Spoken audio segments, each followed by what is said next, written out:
মুখরোচক, ভালো খান, সুস্থ থাকুন। ধূমকেতুর বাজেট অনেক বড় ছিল, আর ধূমকেতুর সময় সত্যিকারে আমি মানে এই পরিমাণ আজকে যেভাবে তোমরা আমাকে চেনো বা সবাই আমাকে চেনে, সেভাবে আমি ওই প্রুফটা করে উঠতে পারি। মাপ ফাপ ছাপ ফাপ তোলা যে খরচাগুলো সব নিজের থেকেই গেছে, বিকজ অফ ছবিটাই বন্ধ হয়ে গেছে। ৩-৪ লাখ টাকার মেটেরিয়ালও মানে লস হয়েছে এত বছরের মধ্যে।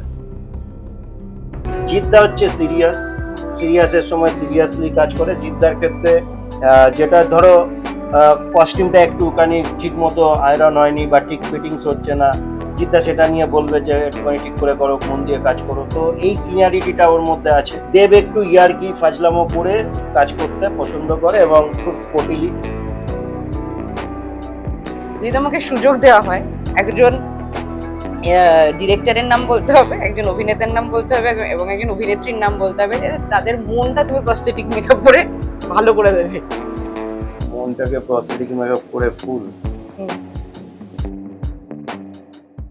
যার পাশে বসেছি তাকে যদি 3টে শব্দে এক্সপ্লেন করতে হয়, তাহলে বলতে হয় স্ব ইচ্ছা, স্বচেষ্টা এবং স্বখরচা। 3টেই তার জীবনে পরপর এসেছে এবং তারপরে দাঁড়িয়ে ওই স্বচেষ্টায় আজ তিনি সোমনাথ কুণ্ডু।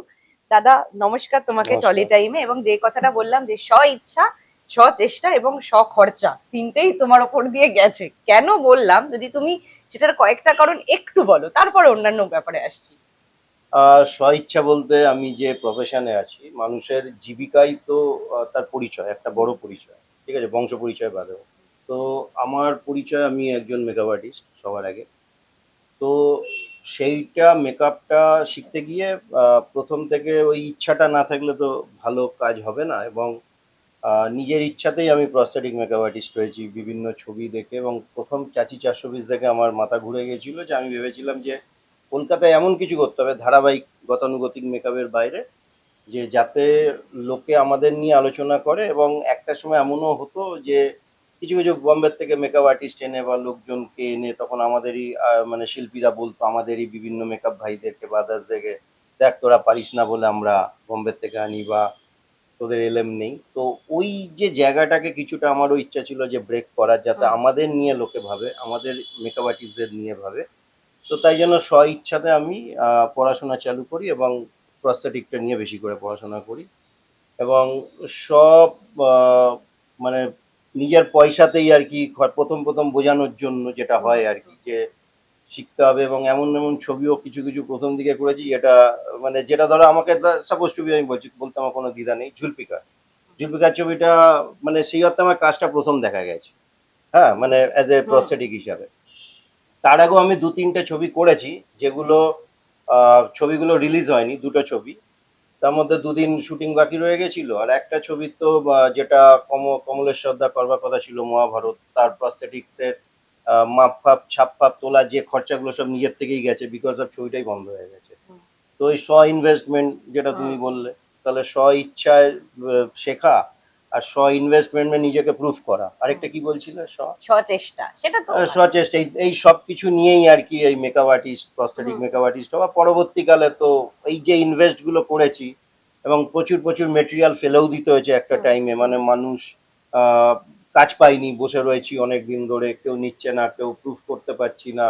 তো এই প্রুফ করার টাইমটা লেগে গেছে, কারণ আমি 96 থেকে এটা স্টাডি করা আরম্ভ করি। এবং 2000-এর পর থেকে মালপত্র কিনে বাড়ির লোকের ওপর, বিভিন্ন লোকজনদের ওপর অ্যাপ্লাই করা, এবং পরে অনেক মেটেরিয়াল কেনা। এবং আমাদের একটা নেশা থেকে যায় যে কোনো মেকআপ আর্টিস্টদের, যে মেটেরিয়াল পাচ্ছি মানে কিনে নি, পরে পাবো কিনা। এবার কিনতে কিনতে দেখা গেল কাজ পেলাম না, যার ফলে দেখা গেল যে মালটা নষ্ট হয়ে গেল। তো এরকম ভাবে অনেক ফেলেও দিতে হয়েছে, একাধিকবার হয়েছে। মানে একবার প্রায় হিসাব করে দেখছিলাম 80,000 টাকার মেটেরিয়াল, কোনো সময় 30,000, এরকম করে দেখতে গেলে গোটা 3-4 লাখ টাকার মেটেরিয়ালও মানে লস হয়েছে এত বছরের মধ্যে। তো তো কারণ এক্সপায়ার মেটেরিয়াল দিয়ে তুমি কিছুতেই করতে পারো না, তাতে তোমার বদনাম হয়ে যাবে। মানে সুনাম তো করতেই পারলাম না, নামও পেলাম না, তার আগেই দেখা গেল বদনাম হয়ে গেল। তো এবং কিছু ক্ষতি হলো, সেটা তো আমরা কেউই চাইবো না। তো এইভাবেই আর কি এগোনো বা করা। দাদা, এই ক্ষেত্রে যেমন তোমার নিজের ইচ্ছা আছে, তোমার নিজের শিল্পী সত্তা আছে, তার সঙ্গে তুমি কতটা জিন বা জেনেটিক্স কেও একটা দেয়া করো, কারণ তোমার বাবা একজন আর্টিস্ট। জেনেটিক্স বলতে দেখো, আমার দাদু বাবা কখনোই মেকআপে ছিলেন না তারা, কিন্তু আমার বাবা খুব ভালো মেকআপ করতে পারতেন। এবং বাবার মনের মধ্যে একটা মেকআপ আর্টিস্ট হওয়ার ইচ্ছা ছিল। কারণ বাবা না খুব বড় বড় মেকআপ আর্টিস্টদের সাথে, তিনি যেহেতু কস্টিউমে ছিলেন, তিনি শক্তি সেন, অনন্ত দাস এদের সাথে কাজ করেছেন তৎকালীন ডিরেক্টর বেশ মানে থাকাকালীন, যাদের সাথে কাজ করতো। তপন সিনহার ইয়েতে শক্তি সেনের মতো এত বড় মাপের একজন মেকআপ আর্টিস্ট কাজ করতো। বাবা গিয়ে শক্তি সেন যখন মেকআপ করতো তারটা গিয়ে দেখতো, অনন্তবাবু যখন মেকআপ করতো তারটা গিয়ে দেখতো, দেবুবাবু যখন করতো কস্টিউম পাওয়াতে যত রুমের মধ্যে আর্টিস্টদের মেকআপ হচ্ছে দেখতো। তো বাবার মধ্যে একটা ওই প্রবণতা ছিল। এবং বাবা যেটা করতো, মানে আমারও খুব ছোটবেলায় বাবার হাত ধরে আমিও বিভিন্ন তোমার ক্লাব নাটকগুলো যে হয় ওখানে যেতাম। হ্যাঁ, তারা এসে বলতো দাদা এরকম আমাদের মেকআপ গুলো করে দেবে, তো আমরা কিন্তু পয়সা নিয়ে না, মানে এটা হচ্ছে ওই মনের একটা আনন্দ, মনের খিদে খিদে। থেকে। হ্যাঁ, এবং করতে ভালো লাগার থেকে আমরা যেতাম। আমাদের অনেক করা কাজ ফার্স্ট সেকেন্ড হয়েছে। হ্যাঁ, একটা নাটক মানে মেকআপ করে দেওয়া হয়েছে, দাড়িটা সে, যে অভিনেতা সে একটুখানি নিজের কেরামতি প্রত্যেকেই তো থাকে, তার মনে হচ্ছে দাড়িটা ছোট, টান মেরে মেরে ওটাকে বড় করেছে। এবার মানে নাটকটা খুব ভালো নাটক ছিল, মৃত্যু নেই বলে, এই 5 স্টার ক্লাব পাশেই ওদের ছিল তখন। তখন এরকম নাটকগুলো প্রচুর হতো ওই সময়। তো ও গিয়ে ওই শর্টের, মানে শর্ট বলছি সরি, মানে স্টেজের মধ্যে একটা টাইমে ইয়েরা দেখেছে যে একটু ওটা খুলে এসছে, তো ফলে এই নাটকটা সেকেন্ড হয়ে যায়, না তো ওটা ফার্স্ট হতো। তো এই যে ব্যাপারগুলো ঘটা, আমিও বাবার সাথে থাকা, বাবার হাতে হাতে করা, কিন্তু কখনোই ভাবিনি যে মেকআপ আর্টিস্ট হবো। হুম। হ্যাঁ, বা আমার বাবাও জানতো না যে আমি মেকআপ আর্টিস্ট হবো, কিন্তু একটা টাইমে এসে যখন আরো বড় হয়েছি, যখন চাকরি বাকরির একটা ব্যাপার আসছে বা চিন্তা ভাবনা আসছে, এবং বাবাও যখন ইন্ডাস্ট্রি থেকে ডিটেলস, তখন তিনি আমায় বললেন যে তুই মেকআপে এলে তুই ছবি আঁকতে পারিস, তুই মেকআপে এলে তোর ভালো ইয়ে হবে, তুই নাম করতে পারবি। বাবাও খুব ভালো ছবি আঁকতো, এখানে অনেক কিছু।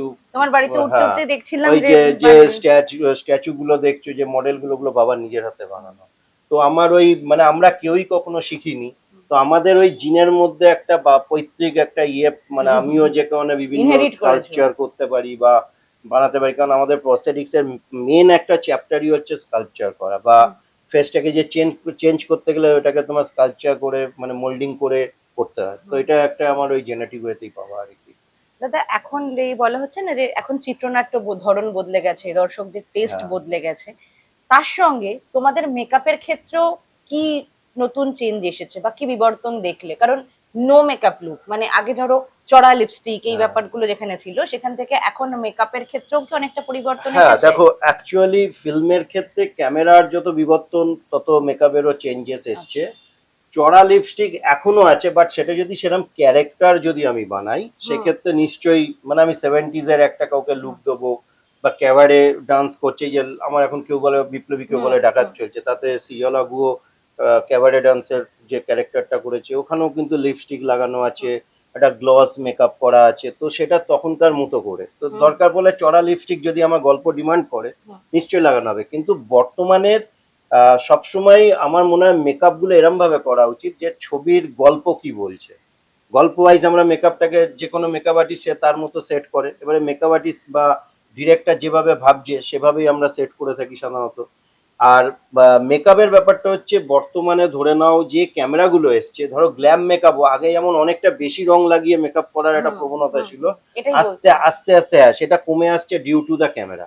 কারণ ক্যামেরা তো এখন ডিজিটালাইজ হয়ে গেছে, যার ফলে তোমার তার স্কিন গুলো এত সূক্ষ্মভাবে দেখা যায়, মানে আমাদের যে এখনকার যেসব ক্যামেরাগুলো, তাতে মেকআপটা যত কম হবে তত রিয়েলিটি বাড়বে। সেই কারণে এখন মেকআপের পরিমাণটা কমে আসছে। এবং আমরা যখন শুরু করেছি তখন ফিল্ম ছিল, ফিল্ম থেকে আস্তে আস্তে ডিজিটালাইজ হয়েছে।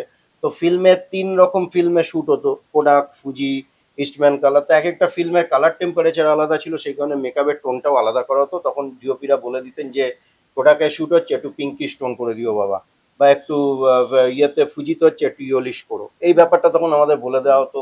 আর তখন আমরা অ্যানালগ ইয়েতে স্টিল দেখতাম, তখন স্টিল ফটোগ্রাফাররা ফার্স্ট ডে ছবি শুট করে আমাদের এনে দেখাতো যে মেকআপটা চেক করো বা কি কমাবে বাড়াবে, সেই দেখে তখন ঠিক হতো। আমরা এই থেকে শুরু করেছি এবং এইভাবে শিখে এসেছি।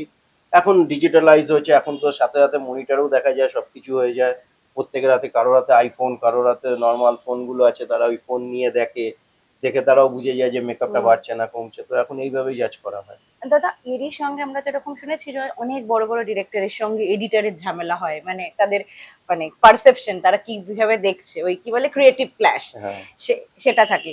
তোমাদের ক্ষেত্রে এটা হয় মানে ডিরেক্টর যেভাবে সিনেমাটা দেখছে হুম। এবং এডিটর যেভাবে দেখছে, বা সেক্ষেত্রে ধরো তুমি হয়তো মেকআপে বলছো না আমার মনে হচ্ছে না এটা এটার সঙ্গে যাচ্ছে, কখনো তো এটা হয় কি? হ্যাঁ, হতেই পারে, কারণ আমাদের একটা জিনিস মাথায় রাখতে হবে যে আমরা কিন্তু একটা ডিরেক্টরস মিডিয়াতে কাজ করছি, মানে যে ছবিটা আমি দেখবো বেসিক্যালি ডিরেক্টরের চোখ দিয়েই দেখবো। হুম। হ্যাঁ, তো সেক্ষেত্রে গল্প ওয়াইজ বা স্ক্রিপ্ট ওয়াইজ আমরা সেটাই করা উচিত, কিন্তু কখনো কখনো এমনও দেখা যায় যে ধরো অ্যাজ এ মেকআপ আর্টিস্ট, ধরো আমারও একটা ভিশন আছে, মানে আমিও সেইভাবেই ছবি করতে প্রস্তুত যে আমার সাথে ডিরেক্টরের ভিশনটা মিলছে বা ইয়ে হচ্ছে না, কিন্তু সেটা একটা লিমিট ওয়াইজ হতে পারে। ধরো একটা 90, মানে 100 আর 90-র মধ্যে একটা ডিফারেন্স হতে পারে, যে উনি ওটা বলছেন আমি এটা বলছি, কিন্তু সেটা যদি দেখা যায় যে 70-100 ডিফারেন্স হচ্ছে দুজনের ভিউতে, তো সেক্ষেত্রে যদি দেখা যায় যে আমার ভিউটা ওনার পছন্দ হচ্ছে না, সেক্ষেত্রে আই থিঙ্ক মানে আমার মতো মেকআপ আর্টিস্ট কেন, যে কোনো মেকআপ আর্টিস্ট তাদের কুইট করে বেরিয়ে যাওয়া উচিত, যদি তার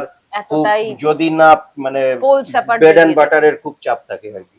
তো সেক্ষেত্রে আমার মনে হয় এই ঝামেলাটা হয়, কিন্তু বেশিরভাগ ক্ষেত্রে টাচউড ভগবানের আশীর্বাদে আমার ক্ষেত্রে হয়নি। তবে আমার জীবনে একটা ঘটনা ঘটেছিল, যেটা সৃজিত মুখার্জি ভিঞ্চিদা ছবিতে রেখেছিলেন, যে কোনো এক ডিরেক্টর, আমি কাউকে নাম বলবো না, কোনোদিনই বলিনি এটা, কোনো এক ডিরেক্টর, তার সাথে আমার কথা হয়েছিল একটা মেকআপ নিয়ে। তো কোনো একজন আর্টিস্ট নিজে মেকআপ করে, ভীষণ চড়া মেকআপ করে এসেছিলেন। তো আমার কাছে সেই মেকআপটা ক্যারেক্টারগত মনে হয়নি যে ঠিক। তো আমি তখন তাকে বলেছিলাম যে স্যার আমি তো আহ, মানে আর্টিস্টকেও বলবো না, আপনাকেও বলবো না, কিন্তু আমি কাজটা করতে পারছি না, কারণ আমি চাই না আমার নামটা এই প্রজেক্টের সাথে যুক্ত থাক, তাতে আমার মনে হচ্ছে আমার কেরিয়ারের চাপ পড়তে পারে, কারণ আমি তো তখন চিফ হয়েছি প্রথম প্রথম, কারণ আমি প্রথম প্রথম নিজে নিজে কাজ করছি, তো আমার কাছে মনে হচ্ছে এই মেকআপটা একদমই ঠিক না।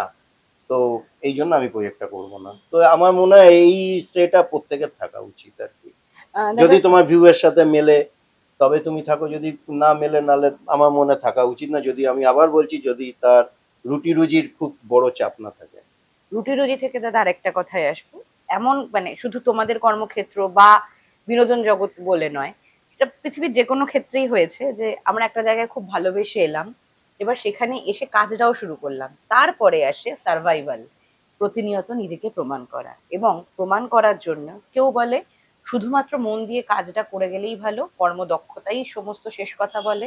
আবার কিছু মানুষ বলে না, এটার সঙ্গে অনেক কিছু জানতে হয়, সেটা কিছুটা ম্যানিপুলেশন, কখনো রাজনীতি, কখনো রাজনীতি থেকে বেরিয়ে কিভাবে অন্য পথে যাওয়া যায়, আরো অনেক কিছু জেনে অনেক কিছু করার পর মানুষ শীর্ষে উঠতে পারে বা মানুষ এগিয়ে যেতে পারে। তুমি ফেডারেশন, পরিবর্তন সবটাই দেখলে চোখের সামনে দিয়ে। তোমার ক্ষেত্রে তুমি তো ভালোবেসে এই জায়গাটা এলে, তার পরের পথটা কি ছিল? শুধু কাজ, নাকি তোমাকেও সাঁতরাতে হয়েছে হাঙরের মধ্যে দিয়ে? দেখো আমি একটা কথা বলবো, মানে এক একজন হয়তো বাঁচবার জন্য এক একটা পথ অবলম্বন করে। তবে আমার কাছে মনে হয়, কারণ আমি আমাকে দিয়ে বিচার করতে পারি, অন্যর ব্যাপারটা আমি অতটা বলতে পারবো না, আমি এটা বুঝি যে বেস্ট পলিসি হচ্ছে নিজের কাজটা মন দিয়ে করা এবং বেস্ট কাজের মাধ্যমে টিকে থাকা।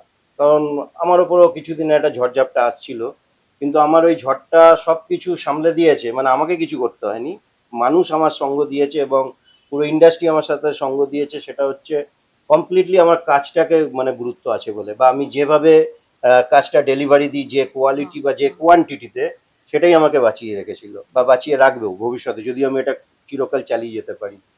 ম্যানুপুলেশন করা বা পলিটিক্স। হ্যাঁ পলিটিক্স করা, এই ব্যাপারগুলো হচ্ছে যে যার নেচারের ওপর ডিপেন্ড করে, কারণ আমি কাউকে ম্যানুপুলেট ওইভাবে করতে পারবো না, আমি জানি। আমি যে কারণে ওই একটু আগের কোশ্চেনটাতে আমি বললাম আপনাকে যে আহ, মানে আমাদের বেঁচে থাকার প্রধান কারণ ইয়েটাই হচ্ছে কাজ, যে কারণে আমি একটু আগে বললাম না যে কোনো রকম ভাবেই আর কি কাউকে আহ, চালাকির মাধ্যমে কোনো রকম ভাবে আর কি কিছু মহৎ কার্য সিদ্ধ হয় না, বেঁচে থাকতে গেলে নিজেকে কাজের মাধ্যমেই বাঁচতে হবে, এটাই আমি মনে করি। আর যারা মনে করবে যে তারা কাজটা কমজোরি আছে, তারা চান্স পাচ্ছে না, তারা তখন কিন্তু বিভিন্ন রাজনৈতিক দল বা আদার্সদের ওপর ডিপেন্ড করবে যে তারা যাতে কাজ পাইয়ে দেয়। কিন্তু আমি মনে করি আপনাকে কারোর কাছে যেতে হবে না, যদি আপনি আপনার কাজটা মন দিয়ে করেন এবং আপনাকে যেভাবে ভাবা হচ্ছে, বা আপনি যদি ওই প্রজেক্টের মধ্যে ঢুকে কাজ করেন, তাই জন্য ডিরেক্টরকে বলুন আমাকে স্ক্রিপ্ট দাও, আমি স্ক্রিপ্ট শুনি। অনেক অনেক চ্যানেলে অনেক সময় দেখা যায় যে চ্যানেলের হেডেরা ঠিক করে কি মেকআপ হবে কি হবে, তো মেকআপ আর্টিস্টেরও উচিত ওখানে গিয়ে বলা যে স্যার আমি এটা এই ভাবছি, বা ম্যাডাম এইভাবে ভাবছি, এটা করলে ভালো হবে, বা এই মেকআপটা আরো ভালো হতে পারে এইভাবে করলে। তার জন্য টেস্ট দেওয়া উচিত বা লুক সেট করা উচিত, তাহলে দেখা যাবে যে ওই ম্যানুপুলেশন বা কোনো রকম পলিটিক্স, কোনো রকম দাদা ধরা বা কোনো দিদি ধরার ক্ষেত্রটাই থাকবে না। তোমার কাজই তোমার পরিচয় হয়ে দাঁড়াবে। দাদা তুমি একটু আগে বলছিলে যে ভিঞ্চিদার থেকে প্রথম জুলফিকার থেকে প্রথম তোমাকে সবাই চিনতে শুরু করলে আলাদা করে। তার আগের কাজগুলো অনেকগুলো করেছো নিজের ইনভেস্টমেন্টে, কিন্তু সেগুলো নানাভাবে সামনেই আসেনি। সে জায়গা থেকে তোমার কাছে এই যে এতগুলো কাজ করে আসার পর তারপরে জুলফিকার হওয়া, এটা কি তোমার কাছে একদম রাইট টাইমে রাইট কিছু হয়েছে? মানে আজকে যখন দাঁড়িয়ে 2026-এ দাঁড়িয়ে দেখো যে ঠিকই আছে, এটাই ঠিক ছিল এবং ওই টাইমটাই আমার জন্য ঠিক ছিল, নাকি খারাপ লাগা আছে? না, আমার খারাপ লাগা নেই। আমি এই কারণে বলছি যে আমি মনে করি সবকিছু ইজিলি পাওয়া যায় না, ঠিক আছে? সবকিছুর জন্য আমি একটা ডেস্টিনি বিশ্বাস করি। একটা দেখো আমার এখানে দুজনের ছবি আছে। হ্যাঁ, আমি এই দুজনকে খুব মানি কাজের ক্ষেত্রে বা যে কোনো ব্যাপারে। আমি এটা জানি যে সৎ পথে থাকবো, যখন আমার কপাল ডেস্টিনি যখন সাথ দেবে সেইভাবেই চলবে। তো সেক্ষেত্রে পড়াশোনা করা এবং সেই সময় কিন্তু তুমি একটা জিনিসও দেখো, আমি যে সময় শুরু করেছি তখন আমার বাংলা ইন্ডাস্ট্রি না, কেন এই কথাটা বললাম, বাংলা ইন্ডাস্ট্রিতে তখন না কন্টেন্ট ভিত্তিক ছবি হচ্ছিল না, তখন সবই কিন্তু ওই কমার্শিয়াল, হাটকে কমার্শিয়াল যেমন হয়, মারপিট, দাঙ্গা, লাভ, ভালোবাসা, এই লাস্টে গিয়ে হিরো হিরোইনের মিল হয়ে যাবে বা হিরো মরে যাবে, হিরোইন মরে যাবে, যা যা যে ধরনের প্রজেক্ট গুলো হতো এরকমই। আমি ওগুলো খারাপ বলছি না, ওগুলোই হতো মেন সেই স্তম্ভ আমাদের, হুম, মানে একদম হাটকে কমার্শিয়াল মুভি। এবং একটা সময় দেখা গেল যে ওই সময় প্রচুর সাউথ থেকে, বম্বে থেকে একটা মানে তোমার রিমেক করার প্রবণতা এসে গেছিল। ওখানকার ডায়লগ জাস্ট ওখানকার সবকিছুকে বাংলায় ট্রান্সলেট করে চালানো হচ্ছিল, ফ্রেম টু ফ্রেম কপি করা একটা প্রবণতা। তো এই বিষয়টা যখন আস্তে করে সরে গেল, মানে আমার স্টার্টিংটা তো ওই সময় আগে থেকেই বা ওই সময় মানে মধ্য গগন চলছে, তো তখন ওই ছবিগুলো করতাম, ওইভাবে মেকআপ গুলো হতো। কিন্তু আস্তে আস্তে যখন কন্টেন্ট ভিত্তিক প্রজেক্টে চলে এলো আমাদের ইন্ডাস্ট্রি, বা কন্টেন্ট করার মানে সব নিয়ে এলো বিভিন্ন ডিরেক্টররা, তার মধ্যে সিজিত দা এলো, অরিন্দম শীল, তারপর হচ্ছে আমাদের কমলেশ্বর মুখার্জি। কমলেশ্বর দা, কৌশিক গাঙ্গুলি, এরা যখন ভ্যারাইটি রকমের কন্টেন্ট ভিত্তিক ছবি আরম্ভ করে দিলেন, তখনই কিন্তু আস্তে আস্তে এই মেকআপ বা আদার্সের গুরুত্বটা বেড়ে গেল। তো সেই ক্ষেত্রে আমার মনে হয় যে কন্টেন্ট যখন থেকে এসছে তখন থেকে এই প্রস্থেটিক্সেরও একটা চাপ এসছে, এবং ঠিক টাইমে আমার মনে হচ্ছে ঠিক ইন্ট্রোডিউসটাই হয়েছে আমার ক্ষেত্রে। হয়তো একটু দেরি হয়েছে, আমারও একটা মানে মনে হচ্ছিল যে কেন পাচ্ছিলাম না, কিন্তু আমি এই কথা বলবো যে যেটা সময় হওয়ার ঠিক আমার ওপরওয়ালা আমাকে দিয়ে করিয়ে নেবে বা হয়ে যাবে। দাদা এরকম যখন ক্ষেত্রটা আসে, আবার একই সঙ্গে তো আছে যে অনেকেই হয়তো আছে যে তোমার বাজেটটা তারা অ্যাফোর্ড করতে পারছে না, আবার এমন কিছু সিনেমাও আছে, তার মধ্যে একটি খুবই নামকরা বাংলা ছবি আছে যাদের আবার বাজেট বেশি ছিল বলে তোমাকে নেয়নি, এটা নেওয়া হয়নি, এটা শোনা যায়। তুমি আশা করি বুঝতে পারছো কিসের কথা বলছি। বলো তো কোন ছবিটার কথা বলছো, তোমার মুখ দিয়েই তারপর আমি বলছি। আমি শুনেছিলাম ধূমকেতুর কথা। আচ্ছা, আচ্ছা, যদি তুমি দুটো ঘটনাই বলো কিভাবে তুমি দেখেছো। আরেকবার বলো কোশ্চেনটা। ধূমকেতুটা বুঝলাম, প্রথমটা আচ্ছা, হলো প্রথমটা হলো এমন অনেক ছবি আছে যাদের ক্ষেত্রে হয়তো তোমার তোমার আমাকে তারা মানে তোমাকে নিতে পারেনি কারণ তারা তোমাকে অ্যাফোর্ড করতে পারবে না, আবার এমন কিছু সিনেমা আছে যারা আরো বড় কিছুকে অ্যাফোর্ড করতে পারবে বলে হয়তো তোমায় নেয়নি। হ্যাঁ, কোনোটাতেই কি খারাপ? আমি না, আমি দুটোকেই স্বাভাবিক বলে ভাবছি, বিকজ অফ ধূমকেতুর কথা বলি, ওদের বাজেট সত্যি বড় ছিল, এবং ধূমকেতু যে সময় হয়েছে তখন যেহেতু বাজেট ওয়াইজ প্রত্যেকে আমরা ভাবি, যারা লো বাজেট নিয়ে ভাববে বা একটা এফোর্ডেবল বাজেট ভাববে তারা কলকাতাকেই ভাববে বা কলকাতাতে করবে বা যাকে দিয়েও করবে। সেক্ষেত্রে ধূমকেতুর বাজেট অনেক বড় ছিল। আর ধূমকেতুর সময় সত্যিকারে আমি মানে এই পরিমাণ আজকে যেভাবে তোমরা আমাকে চেনো বা সবাই আমাকে চেনে, সেভাবে আমি ওই প্রুফটা করে উঠতে পারিনি। পরিচিতিটা পরিচিতিটা বা ভরসা করার যে জায়গাটা, আমাকে তো একটা প্রজেক্ট দিতে হবে, আমি করে দেখাবো, তারপর তো ভরসা হবে। তো সেই জায়গাটা আমার ওপর কেউ করে উঠতে পারেনি, মানে ভরসাটা করেনি, সেই জন্য আমি ওইটা নিয়ে কখনোই মন খারাপ করি না। আর আমার ক্ষেত্রে যারা ভাবছে যে এফোর্ডেবল নয় বা এফোর্ড করতে পারছি না, কিন্তু এমন মানে এমন কিছু প্রজেক্ট আছে যে প্রজেক্টগুলো যদি কেউ এসে বলে ঠিক মতো বা তা যদি অ্যাপ্রোচ করতে পারে বা স্বাভাবিক হয়, তখন সেটা করা যেতে পারে। কিন্তু আমার ক্ষেত্রে ওরম ভাবে কখনো এসে বলা হয়নি, বা যদি হয় ধরো আমাকে একটা প্রজেক্ট বলা হয়েছে, আমাকে ওপরে ওপরে বলা হয়েছে, কিন্তু ভেতর থেকে ইপিরা এসে বা ম্যানেজমেন্ট এসে কখনো আমার বাজেট নিয়ে আলোচনা করেনি। অনেকগুলো হালফিলা কয়েকটা প্রজেক্ট, কয়েকটা ঠাকুমার ঝুলি বলে একটা প্রজেক্ট আমার সাথে ওপরে ওপরে একজন কথা বলছিল, কিন্তু বাজেট নিয়ে আর কথা বলেনি। তারপর দেখা গেল যে না, তারা ভেবে নিয়েছে এখানে আমার অনেক কিছু হয়ে যাবে, কিন্তু তারা অন্য জায়গায় গিয়ে করেছে বা অন্যভাবে করেছে। তো সেরকমই মানে যেমনি কাজ তেমনি, কিন্তু আমাদের এই প্রজেক্ট প্রস্থেটিক এমন একটা জিনিস যেটা করতে গেলে একটা সত্যিকারের বাজেটের জায়গা পড়ে, কারণ কেউ তো তার ঘরের জিনিস দিয়ে বা ঘরের থেকে টাকা এফোর্ড করে যদি সামান্য কিছু না থাকলো সংসার চালানো, তাহলে করবে কি করে? তো সেই ক্ষেত্রে যদি ওইটা একটা জায়গায় থাকে, আলোচনার মাধ্যমে হতেই পারে বাংলা ইন্ডাস্ট্রির জন্য। কারণ প্রথম দিকে আমি অনেক কাজ নিজের থেকে করেছি, নিজেকে প্রুভ করার জন্য। হয়তো দরকার পড়লে এরকম যদি ভালো স্ক্রিপ্ট পাই, নতুন কেউ আসছে, কেন করা যাবে না? নিশ্চয়ই করা যাবে। গত বছর রঘু ডাকাত, এবছর কেউ বলে বিপ্লবী, কেউ বলে ডাকাত। এবং এক্ষেত্রে জিদ্দার এতগুলো লুক, সেগুলোকে তৈরি করা দর্শক নিঃসন্দেহে ভালোবেসেছে। নেগেটিভ রিভিউ প্রায় নেই বললেই চলে, এবং লুকগুলো তো প্রশংসিত, মানে মেকআপের জায়গাতে কোনো প্রশ্নই আসে না। কিন্তু জিদ্দাকে নিয়ে নাকি এমন একটা সময় শোনা যেত, জিদ্দা নাকি নিজেকে সবসময় দেখতে সুন্দর লাগবে স্ক্রিনে, এটার উপর জোর দিত। আদৌ কতটা সত্যি, তুমি যদি বলো। দেখো, আমি জিদ্দার সাথে 2005 থেকে কাজ করেছি। ও হ্যাঁ, প্রথম ছবি আমি করি মানিক, জিৎ আর কোয়েল ছিল, ঠিক আছে, মানে মেন মেন বলছি। মানিক, শুভদৃষ্টি, আহ, হিরো, ঘাতক, ঠিক আছে, তারপর হচ্ছে ওয়ান্টেড, জোশ, আরেকটা হচ্ছে রাজীবের যে ছবিটা ছিল ওইটা। তারপরে আমাকে রাবণের মানে ফাইনালি লুক সেটটা আমাকে দিয়ে করানো হয়। ওরা একটা ডিজাইন করে এনেছিল, বলেছিল এটা অ্যাচিভ করতে অসুবিধা হচ্ছে, যদি করে দাও। আর ক্লাইম্যাক্সের যে মেকআপ ফাটা কাটাগুলো আমাকে দিয়ে, প্লাস এই ছবিটা। তো আমি জিদ্দার সাথে হিসাব মতো 9খানা মতো ছবি করেছি কমপ্লিট। আমার ওকে দেখে যেটা সবসময় মনে হচ্ছে, ও হচ্ছে ওর কাজের ওপর ভেরি ফোকাসড, আর প্রচণ্ড হচ্ছে স্ট্রেট ফরওয়ার্ড, যেটা আমি খুব ভালোবাসি। আমিও স্পষ্ট কথা স্পষ্ট করে বলতে রাজি নই, স্পষ্টভাবেই বলতে রাজি। তো ও হচ্ছে তাই। হ্যাঁ, আমি ওর সাথে কাজ করে বুঝেছি।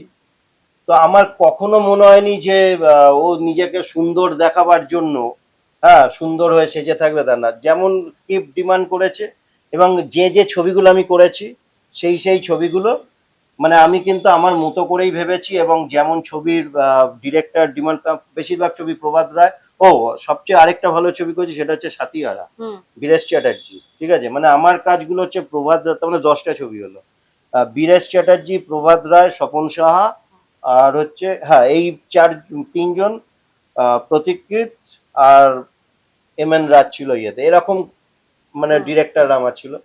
তো ডিরেক্টরসের চোখে এবং ছবির গল্পের সাথে যতটা দরকার আমি ততটাই কাজ করেছি, এবং প্রতিটা তাই। কাজে আমার কখনোই মনে হয়নি যে জিদ্দা নিজেকে সবসময় সুন্দর দেখাতে ব্যস্ত ভাইয়ে, কারণ ও এমনি এত সুন্দর, হ্যাঁ। এটা আলাদা করে কিছু বলার নেই।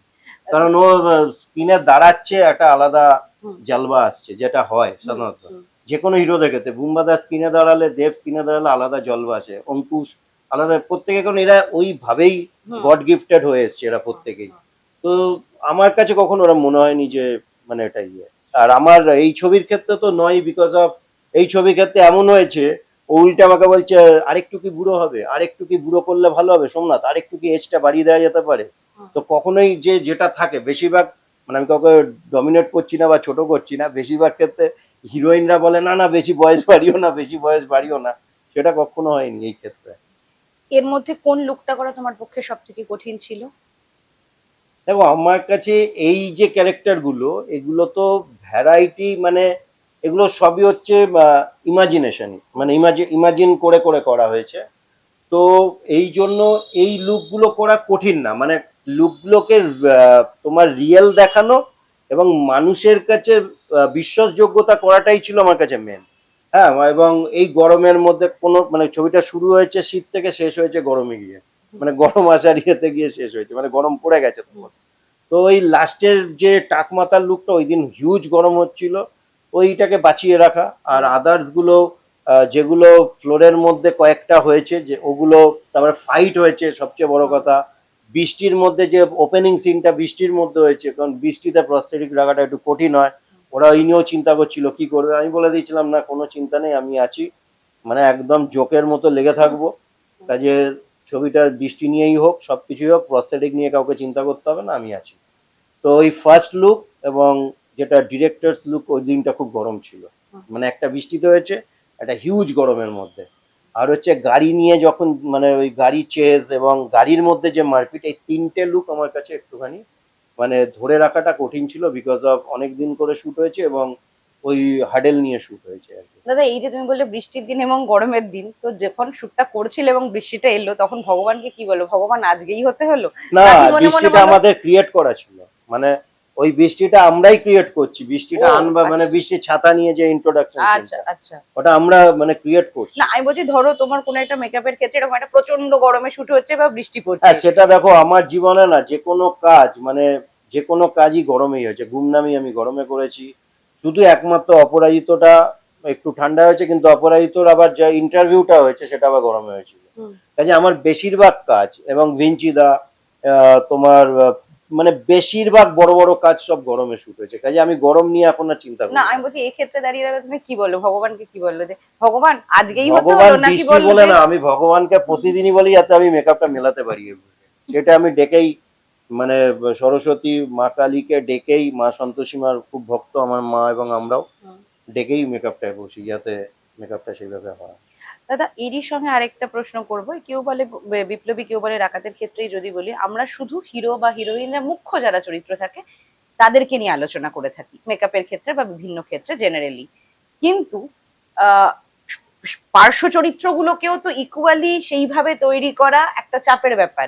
আমি হঠাৎ করে এই প্রশ্নটা মনে হলো অর্কপল তালুকদারের একখানা লুক দেখে, যেটা তুমি ক্রিয়েট করেছো, তাদেরকেও তোমাকে তৈরি করতে হয় এবং সেক্ষেত্রে দাঁড়িয়ে সময় কতটা পাওয়া যায় যে প্রত্যেকটা ক্যারেক্টার, নাকি তোমার টিম থাকে কিভাবে? না, টিম তো আছে, বাট আমি না অলওয়েজ মানে টপ স্টার থেকে আরম্ভ করে যদি এমন কেউ 1 ঘন্টার বা একটুখানি বা এমন কেউ হতে পারে যারা কো আর্টিস্ট, মানে যাদের এক কথায় আমরা মানে জুনিয়র আর্টিস্ট বলি, সেই জুনিয়র আর্টিস্টদের মধ্যেও মানে অর্কপোলেরা ক্যারেক্টার করেছে, কিন্তু তার থেকেও যারা ধরো দেখা যাচ্ছে যে ওই যে হাঁটা চলা করছে ইয়ে করছে, তার মধ্যেও যদি কোনো মেকআপের এলিমেন্টস থাকে, ধরো কোনো কুষ্ঠরোগী দেখাচ্ছি, কোনো ভিখারি দেখাচ্ছি বা এরকম কিছু যদি সাজানোর হয়, আমি সবসময় নিজের হাতে করতে মানে করতে ভালোবাসি এবং করে থাকি এবং করব যতদিন বাঁচবো। কারণ আমার কাছে না মেকআপটা শুধু মানে বললাম না ব্রেড অ্যান্ড বাটার নয়, এটা আমার কাছে একটা মানে ক্রিয়েটিভ কি বলবো, স্যাটিসফ্যাকশন। এটা একটা স্যাটিসফ্যাকশন, এটা আমার কাছে সবার আগের ভালোবাসা, মানে ফার্স্ট লাভ হচ্ছে এই জিনিসটা।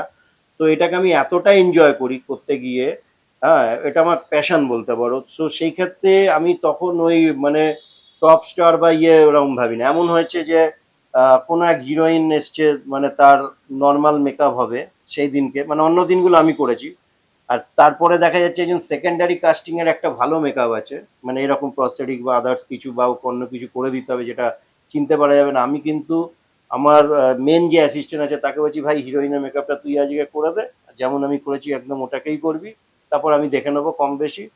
আমি কিন্তু ওই সেকেন্ডারি অ্যাক্টরের মেকআপটা করেছি, বিকজ অফ ওই মেকআপটার গুরুত্বটা ওই দিনের জন্য সবচেয়ে বেশি। হিরোইনও গুরুত্ব, কিন্তু ওই মেকআপটা হচ্ছে মানে একবারই হয়তো বা দুবারই স্ক্রিনে আমি চান্স পাবো দেখাবার। তো আমি চাইবো যে মানে নামটাকেও ধরে রাখতে, কাজটাকেও ভালোবেসে করতে, সেক্ষেত্রে আমি এইভাবেই করি। তো বা কেউ বলে বিপ্লবী, কেউ বলে ডাকাতে, যেটা হয়েছে সেটা হচ্ছে মেন মেন ক্যারেক্টার তো জিদ্দা বলো বা আমাদের সূর্য সেন দেখেছো, লোকনাথ দাকে, নেতাজি দেখেছো, ভানু দেখেছো, সবই আমার নিজের হাতে করা। তার সাথে অর্কপোলটাও আমার নিজের হাতে করা, এবং সেইভাবে আমি তখন ভাগ করে নিয়েছিলাম। ওইদিকে জিদ্দার মেকআপ করে জিদ্দার শট চলছে, ওইভাবে প্ল্যানটা আমরা করে নিই যে বেশিরভাগ যাতে বড় মেকআপ গুলো আমার হাতে থাকে, এবং সেইভাবে অ্যাক্টরকে ডাকা হয়, সেইভাবে সেই সিনগুলোকে সাজানো হয়। সেই জন্য অ্যাসোসিয়েটেড ডিরেক্টর বা চিফ এডি যারা থাকে তারা আমাদের সাথে এইভাবেই প্ল্যান করে, এবং বেশিরভাগ মেকআপের প্ল্যানটা মানে কখন কিভাবে মেকআপ হবে, বেশিরভাগ ছবির ক্ষেত্রে ওটাকে আমি ইন্টারফেয়ার করি এবং আমি বলে দিই যে এইভাবে এইভাবে মেকআপ হবে। দুই সুপারস্টার কেন, সমস্ত স্টারের সঙ্গেই তোমার কাজ করা, সেক্ষেত্রে যদি দেবদা এবং জিদ্দার ক্ষেত্রে তো একখানা জায়গা চলে আসে, মানে সবসময় ফ্যানের একটা ভাগ করে চলে যায়। যদি মানে তুমি একজন শিল্পী হিসেবে যদি বলো যে দুজনকে মেকআপ করানো দুটো আলাদা আলাদা দিক, মানে একটা ভালো একটা খারাপ প্রত্যেকের। ভালো খারাপ আমি সেই অর্থে বিচার করতে পারবো না, কারণ এদের সাথে আমার প্রত্যেকের সাথে না এক একজনের এক একটা অ্যাটাচমেন্ট। হ্যাঁ, দেবের মেকআপ করতে গেলে যেটা হয়, দেব খুব মজার চলে, ইয়ার্কি ফাজলামো করে, অনেক সময় গাম টাম লুকিয়ে রাখতো, চাঁদের পাহাড়ের সময় আমার গামগুলোকে লুকিয়ে রাখতো যাতে দাড়ি গোপ লাগাতে সময় নিই, হ্যাঁ যাতে চট করে দাড়িটা না লাগানো যায়। তো এটা মজা, এটা মজা, এবং এই করতে করতে আর দেব একটু পারলে ঘুমিয়ে নিত, সেক্ষেত্রে আমি রেগে যেতাম, এই মেকআপ হয়ে গেছে কেন তুমি ঘুমাচ্ছ, মেকআপটা নষ্ট হবে, কিন্তু এত পরিশ্রম সেটাও আবার ইয়ে করে যেত না। তো দেব একটু ইয়ার্কি ফাজলামো করে কাজ করতে পছন্দ করে এবং খুব স্পোর্টিলি। জিদ্দা হচ্ছে সিরিয়াস, সিরিয়াসের সময় সিরিয়াসলি কাজ করে। জিদ্দার ক্ষেত্রে যেটা ধরো কস্টিউমটা একটুখানি ঠিক মতো আয়রন হয়নি বা ঠিক ফিটিংস হচ্ছে না, জিদ্দা সেটা নিয়ে বলবে যে একটুখানি ঠিক করে করো, মন দিয়ে কাজ করো। তো এই সিনিয়রিটিটা ওর মধ্যে আছে এবং এটা আমি মনে করি ভীষণ ভালো। হ্যাঁ, এবং এটা যে কোনো ধরো একটু যারা কাজের ক্ষেত্রে ভাবছে না এইভাবে করলে তো হয়ে যাবে, ঠিক আছে এইভাবে ফাঁকি দিয়ে, মানে ক্যাজুয়াল অ্যাপ্রোচ। ক্যাজুয়াল অ্যাপ্রোচ, সেই ক্যাজুয়াল অ্যাপ্রোচটা জিদ্দা পছন্দ করে না এবং জিদ্দা ভেরি সিরিয়াস। তো এইটাও আমাদের প্রত্যেকের শেখার আছে ওর থেকে। তো প্রত্যেকের থেকে আমি না ভালো জিনিসগুলোই পেয়েছি, আমি কাউকে সেই অর্থে কিছু কখনো মানে ইয়েটা দেখিনি। জিদ্দার ক্ষেত্রে সিরিয়াসলি, আর দেবদার ক্ষেত্রে অনেক বেশি। দেব যেহেতু বয়সেও ছোট, জিদ্দা তো আমাদের বয়সী, আমার থেকে একটু বড়ই হবে। তো সেক্ষেত্রে জিদ্দার মধ্যে একটা সিনিয়রিটি রেখেই আমরা কাজ করি। আর দেবের ক্ষেত্রে, আমার ক্ষেত্রে যেটা হয়, খুব ইয়ার্কি ফাজলামো করতে করতে কাজ হয়। তো দুটোকেই আমি এনজয় করি। দাদা, চাঁদের পাহাড়ের কথা যখন বললে, তাহলে যে কথাটা বলতে হয় যে এমন বহু ছবি হয় যে ছবি হয়তো প্রত্যেকেই খুব মন দিয়ে করে, তো তারপরেও হয়তো সেই ছবিটা তুমি যখন নিজে দেখছো বা রেসপন্স পাচ্ছ না, সেটা বক্স অফিসে তেমন কিছু হলো না, সেটা তুমি নিজেও দর্শক হিসেবে বলছো দাঁড়ালো না, বা যারা যারা দেখে বেরোচ্ছে তারা কেউ বলে না হয়নি, সেটা তুমি যেহেতু ছবিটার পার্ট, তোমাকে কষ্ট দেয়? বা তুমি কি সেক্ষেত্রে কোনো ডিফেন্স মেকানিজম রাখো যে কোনো কিছু বলে তুমি সেটাকে সামলানোর চেষ্টা করো, না মেনে নাও হ্যাঁ, জনগণের রায়? খুব ভালো কোশ্চেন, আমার খুব ভালো লাগলো এই কোশ্চেনটা। প্রথম কথা, একটা ছবির পার্ট হয়ে না মানে তার মধ্যে তো ঢুকে যাই। যখন ছবিটা সাকসেস পায় যেমনি গর্ববোধ হয়, তেমনি যদি ছবিটা কোনো কারণে সাকসেস না পায়, তেমনি দুঃখটাও সমান আসে লাগে। এবং সবার আগে তখন যেটা আমি অন্তত খোঁজার চেষ্টা করি যে কি কারণে এটা মানে সাকসেস পেলো না। বা ধরে নাও সেটা আমার মেকআপের ক্ষেত্রে হতে পারে, যে আমার ফল্টগুলো কি ছিল, কারণ আগে আমি আমার ফল্টটা খোঁজার ব্যবস্থা করি বা চেষ্টা করি। তখন আমি সব ইউটিউবারদের, বিভিন্ন পত্রিকার রিভিউগুলো দেখি। তাতে এখন তো প্রত্যেকেই মেকআপ নিয়ে বা কস্টিউম নিয়ে বা আদার্স প্রতিটা সেকশন নিয়ে আলোচনা করে বলে। তার ক্ষেত্রে দেখলাম যে কোনো কোনো ক্ষেত্রে দেখলাম মেকআপ নিয়ে কেউ কিছু বলছে না, তার মানে বোঝা যাচ্ছে যে মেকআপটা তারা স্যাটিসফাইড, বা আদার্স দিকে কিছু খামতি রয়েছে। তো সেই দুঃখটা, সেই অনুশোচনাটা লাগে। এবং আমি অলওয়েজ চেষ্টা করি যে আহ, কোনো ডিফেন্স না করা। বিকজ অফ ডিফেন্স কেন করতে যাবো, তার থেকে আমি বরং তাদেরকে ধন্যবাদ জানাই যারা এই বিষয়টাকে নিয়ে সরাসরি বলে যে এটা ভুল হয়েছিল, এই মেকআপটা ভালো হয়নি, বা এই জায়গাটাকে ঠিক লাগছে না। তো এইটার থেকে আমাদের শিক্ষা নেওয়া উচিত এবং আমাদের নিজেদের রেকটিফাই করা উচিত যে কি করলে আরো ভালো হবে। সো থ্যাঙ্কস তাদেরকে আমি জানাচ্ছি সত্যিকারে আপনাদের মাধ্যমে, যে ভুল ত্রুটিগুলো বলবেন, বললে আমরা প্রত্যেকেই কিন্তু, প্রত্যেকটা ডিপার্টমেন্ট কিন্তু তারা তাদের কাজগুলোকে আরো ভালো করার চেষ্টা করবে, যারা নিজেদের ইমপ্রুভ করতে চায় এবং বাংলা ছবির পাশে না সাথে থাকতে চায় তারা। ভুল ত্রুটি থেকে শেষ প্রশ্নে আসি। ভুল ত্রুটি তো বললো, ক্রিটিকরা তো বললো সরাসরি, কিন্তু অনেক ক্ষেত্রে ভুল ত্রুটি বলায় তার উপর অনেক কিছুর কোপ পড়ে, এবং এই প্রশ্নটা এলো কারণ ফেডারেশন পরপর অনেকগুলো মিটিং চলছে, মাঝখানে কনফেডারেশনের তত্ত্ব এলো, অনেক কিছু এলো। তুমি স্বরূপ বিশ্বাসের সঙ্গে একসময় মিটিং করেছো, কথা বলেছো, বিভিন্ন আলোচনা হয়েছে, তোমাদের পুরো সংগঠন একসঙ্গে ছিল, তারপরে সরকারের পরিবর্তন দেখলে, আজকে দাঁড়িয়ে সংগঠন কি অবস্থায় আছে, ফেডারেশন কি অবস্থায় আছে? দেখো, আমরা হচ্ছি শ্রমিক সংগঠন একটা।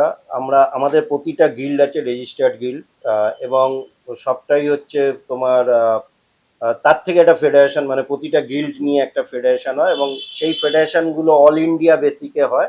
এবং আমরা হচ্ছে মুম্বাই, চেন্নাই, হায়দ্রাবাদ, তামিল, তেলেগু, কর্ণাটক এই সব নিয়ে এবং আসাম, উড়িষ্যা নিয়ে টোটাল আমাদের একটা কনফেডারেশন আছে, যেটা অল ইন্ডিয়া কনফেডারেশন।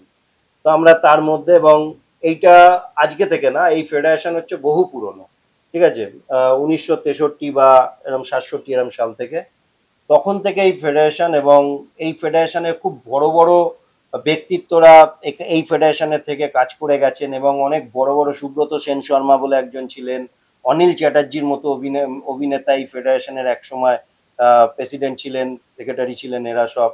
এবং পরবর্তীকালে ধাপে ধাপে এক একজন হয়েছে। এবং একটা সময় যখন বাম আমল ছিল, বাম আমলেও তখন সরাসরি কোনো ইন্টারফারেন্স ছিল না, কিন্তু বাম আমলে বামেদের লোকেরাই ফেডারেশনের মাথা হয়ে বসে চালাতেন, কিন্তু তারা টেকনিশিয়ানের মতো, মানে টেকনিশিয়ান কিন্তু একটা ধারণার মাধ্যমে ইয়েতে ছিল আর কি, মানে একটা দিকে তারা ছিল, সেটা বাম আমলে বামের প্রভাব ছিল, পরবর্তীকালে তৃণমূল আমলে তৃণমূলী প্রভাব ছিল, যেটা স্বরূপ বাবু ছিলেন। এবং আমরা সবসময় চেয়েছি যে তোমার যাতে বাংলা ছবি বাড়ে এবং বাংলা ছবির যাতে উন্নতি হয়, কিন্তু তার মধ্যেও দেখা গেছে যে কিছু নীতি নির্ধারণে কোনো কোনো ক্ষেত্রে অনেকের অভিযোগ এসছে এবং সত্যি ঘটনাগুলো কিছু কিছু ঘটেছে যেটা ঠিক নয়। এবং আমরা যখন থেকে আমরা মানে কখনোই আমাকে কোনো নেতা বা মন্ত্রীর কাছে যেতে হয়নি। আমি ওই আগে যেটা বললাম যে তোমার কাজই হচ্ছে তোমার শেষ পরিচয়, আমি আমার কাজ মন দিয়ে করে গেছি এবং পরিচিতি পেয়েছি। এবং একটা সময় কিন্তু আমাদেরকে ডাকা হয়েছে, বলা হয়েছে যে ইউনিয়নের ভালো হবে বা ইউনিয়নের ভালো আমরা চিরকালই চেয়ে এসেছি এবং ফেডারেশনও যাতে সকলকে নিয়ে ঠিক মতো চলতে পারে সেটা চেয়েছি। যখন বিভিন্ন ব্লেম এসছে সেই সময় থেকে যাতে এই ব্লেমগুলো আস্তে আস্তে সরে যায় এবং প্রডিউসাররা ডিরেক্টররা যাতে ঠিক মতো কাজ করতে পারে এবং বাংলা ছবি অগ্রসর হয়।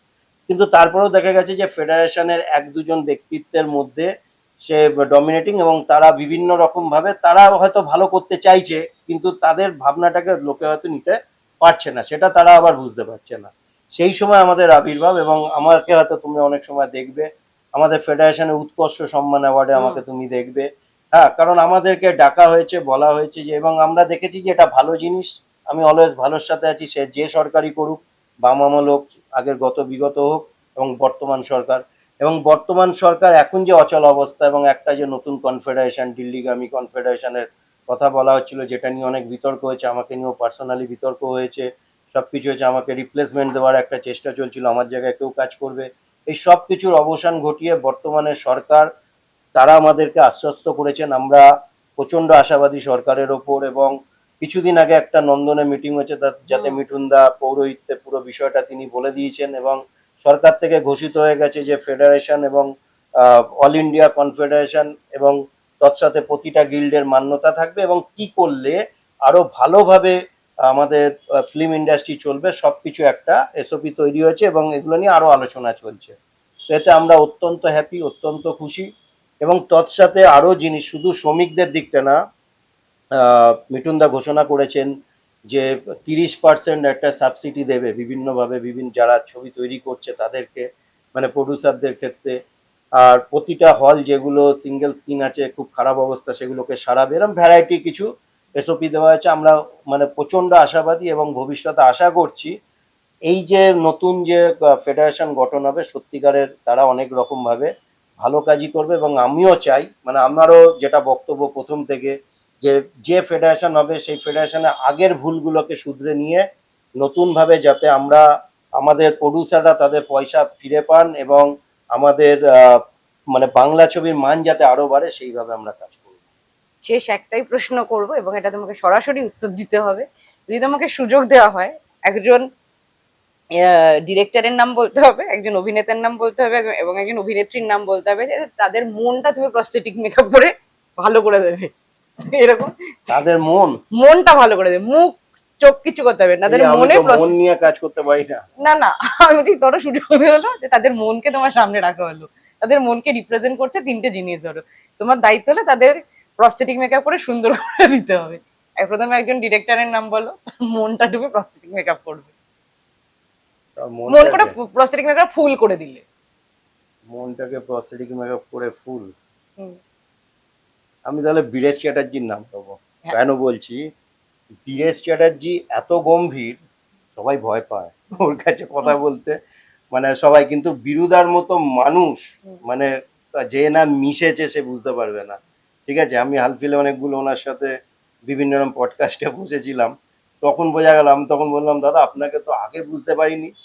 তো বিরুদা খুব দেখতে মানে গম্ভীর্য, গলার আওয়াজ ভারী, তাই জন্য বিরুদার মনটাকে আমি পেলে, কারণ আমি সেদিনকে ইয়ে করেছি যে একদম ফুলের মতো, কিন্তু বিরুদা খুব অমায়িক লোক। কিন্তু যেহেতু আমরা খুব ছোট ছিলাম সেই সময়, হয়তো আমাদের সাথে কম কথা বলতো বা আমরা ভয় পেতাম, কিন্তু বিরুদার মনটাকে আমি চাই যে প্রস্তরিক করে ইয়ে করে দিতে। আচ্ছা, একজন হিরো।